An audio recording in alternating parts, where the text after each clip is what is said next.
पूजा खेडकरला 2 मे रोजी पोलिसांसमोर हजर राहण्याचे निर्देश देण्यात आले आहेत। जोपर्यंत चौकशीत सहकार्य होईल तोपर्यंत अटकेपासून संरक्षण हा कायम असणार आहे। पूजा खेडकरला 2 मे रोजी आता पोलिसांसमोर हजर राहण्याचे निर्देश देण्यात आलेले आहेत। आतापर्यंत पूजा खेडकरची ठोस चौकशी नाही असं निरीक्षण न्यायालयानं केलंय। त्यामुळे या संदर्भात आगामी काळात नेमक्या काय घडामोडी घडतात हे पाहणं महत्त्वाचं आहे। मात्र आता मोठी अपडेट आहे, पूजा खेडकरला पोलिसांसमोर हजर राहण्याचे निर्देश देण्यात आलेले आहेत।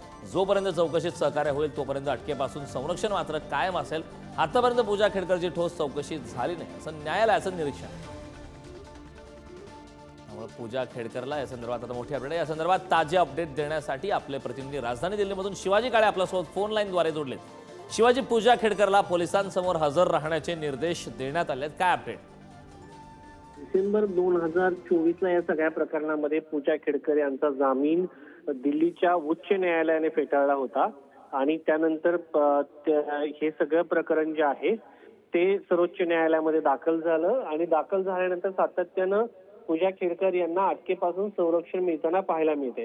मात्र आज बऱ्यापैकी जेव्हा युक्तिवाद झाला त्यामध्ये एक बाब स्पष्ट झाली की दिल्ली पोलिसांनी अद्यापर्यंत पूजा खेडकर यांना चौकशीसाठीच बोलवलं नाही अशी माहिती समोर आली। आणि दुसरीकडे दिल्ली पोलीस जे होतं त्यांचं म्हणणं असं होतं की आम्हाला जे आरोपी आहे त्या आरोपींना अटकेपासून संरक्षण दिलं जाऊ नये।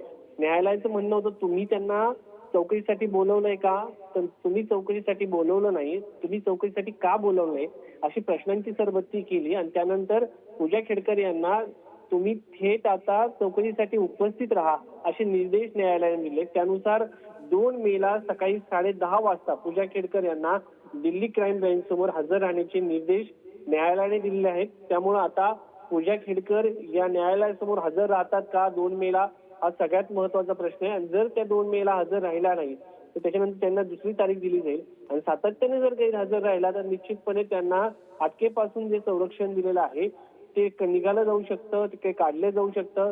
आणि त्यानंतर सगळ्यात महत्वाचं म्हणजे मधल्या काळात चौकशी पूर्ण झाल्यानंतर त्यांची पुढील सुनावणी जी आहे त्याच्यावरती 21 मेची ही तारीख दिली आहे। तर दरम्यानच्या काळामध्ये पोलीस काय चौकशी करतात आणि पूजा खेडकर यांनी जे अटेम्प्ट वापरलेले आहेत किंवा दिव्यांगाचं सर्टिफिकेट दाखवून जे मर्यादा आहे त्या मर्यादेपेक्षा अटेम्प्टचा यूपीसीचा वापर केलाय का, या सगळ्या प्रकरणाची चौकशी होणार आहे। आणि त्यांनी कायद्याचा गैरवापर केलाय का, नावं का त्यांनी बदलली आहेत, या सगळ्यांची उत्तरं आता या निमित्ताने मिळणार आहे। कारण पूजा खेडकरमुळे युपीसीच्या कारभारावरती प्रश्नचिन्ह निर्माण झालं होतं आणि या सगळ्यामुळं एक मोठा धक्का सगळ्या युपीसी मध्ये काम करणारे आणि या प्रकारचे काही अशा पद्धतीचे नेक्सस आहे का हे दिल्ली न्यायालयाने देखील असं म्हटलं होतं। या सगळ्या प्रकरणाचा आता तपास जो आहे सर्वोच्च न्यायालयाने जेव्हा पूजा खेडकर समोर येईल आणि त्यांची चौकशी होईल त्यानंतर समोर येणार। सध्या तरी त्यांना बडतर्फ सस्पेंड करून टाकलेलं आहे। अगदी शिवाजी, खूप खूप धन्यवाद या महत्त्वपूर्ण अशा माहितीसाठी।